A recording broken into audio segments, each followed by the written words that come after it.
یہاں بھی ایسا ہی مسئلہ ہے کہ یہ لبرل لوگ ہیں ہمارے معاشرے کے, یہ مولویوں کا شادیاں کرتے ہیں, ٹھرکی ہوتے ہیں, ٹھرکی. اور بھائی جو ٹھرکی ہوتے ہیں وہ شادیاں نہیں کرتے. آپ کو میں ملک کے بڑے بڑے مشہور ٹھرکیوں کے نام بتاؤں جن کو آپ بھی جانتے ہیں, ان کی زندگی میں آپ کو شادی نظر نہیں آئے گی. تو یہ شادیاں کرتے ہیں, یہ کم عمر بچیوں سے شادیاں کرتے ہیں, ایسی باتیں. اور جو ٹھرکی ہوتے ہیں وہ کم عمر بچیوں سے زنا کر رہے ہوتے ہیں جا کے. اور میں آپ کو بتا دوں, آپ کو کوئی عالم بزرگ نظر آئے نا جس نے کم عمر بچی سے شادی کی ہے, تو آپ جب اس کی انکوائری میں جاؤ گے پتہ چلے کہ اس بچی نے اس سے شادی کی ہے. سمجھ میں آ رہی ہے بات؟ اکثر جگہ ایسے ہو رہا ہوتا ہے کہ اس کم عمر نے اس سے بڑی عمر سے شادی کی ہے. یہ چیز ہمارے لبرل لوگوں میں ان کو کوئی اتنی ویلیو نہیں دے رہا ہوتا نا کہ بڑی عمر میں کوئی ان سے شادی کر رہا ہوتا ہے, تو علماء کو یہ لوگ ویلیو دے رہے ہوتے ہیں.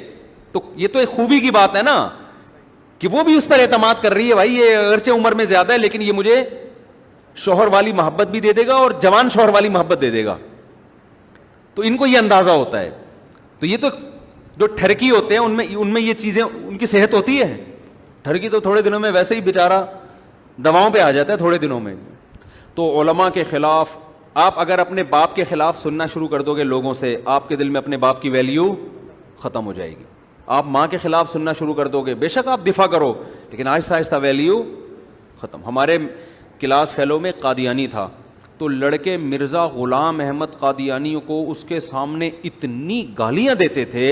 لڑکے تو آپ کو پتہ ہے پھر بہت ہی آگے نکل جاتے ہیں نا, تو اتنی گالیاں دیتے تھے, اتنی گالیاں, وہ سنتا رہتا تھا. میں نے اس سے کہا یار ہمارے نبی صلی اللہ علیہ وسلم کو کوئی ہمارے سامنے برا بلا بولے, ہم تو نیلے پیلے ہو جائیں 2 منٹ کے اندر, اور آپ سنے جا رہے ہو. آپ اس کو پیغمبر مانتے ہو, ہم تو نہیں مانتے, ہم تو جھوٹا نبی کہتے ہیں اس کو. اور حقیقت بھی یہی ہے, جھوٹا نبی تھا, نبی نہیں تھا, یعنی جھوٹا نبوت کا دعویٰ کیا اس نے.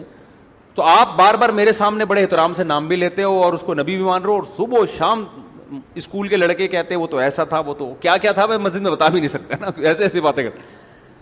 تو میں نے کہا آپ کو کچھ نہیں ہوتا؟ کہہ رہے ہیں یار سن کے عادی ہو گئے ہم لوگ. کہہ رہے ہیں ہر جگہ یہ سنتے رہتے ہیں, مرزا نے ایسا تھا, مرزا استنجے کے ڈھیلے کھاتا تھا.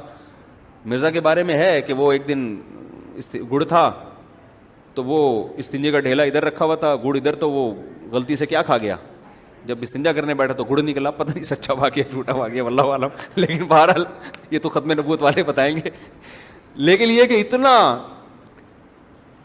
دیکھو, چاہے کوئی جھوٹا نبی ہوتا ہے نا, اتنی توہین اللہ ہونے نہیں دیتا اس کی.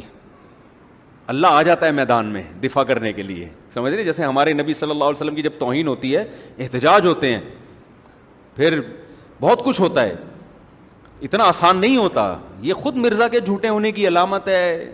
جو اٹھتا ہے گالیاں دینا شروع کر دیتا ہے, الزامات لگانا شروع, اور بہت سے الزامات تو کتابوں میں سے ثابت ہیں. وہ تو آپ ختم نبوت کے علماء کے پاس جائیں, وہ تو 2 اور 2 4 کی طرح بتا دیں گے, بالکل سچ لکھا ہوا ہے یہ, بالکل کہ اسی کی اپنی کتابوں سے ثابت ہیں.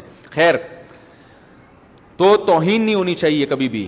تو اللہ کی بھی توہین, نبی کی بھی توہین, اس کے لیے بڑے احتیاط سے الفاظ. علماء سے اختلاف کرنا بھی ادب کا دائرہ کبھی بھی ہاتھ سے جانے نہ دیں.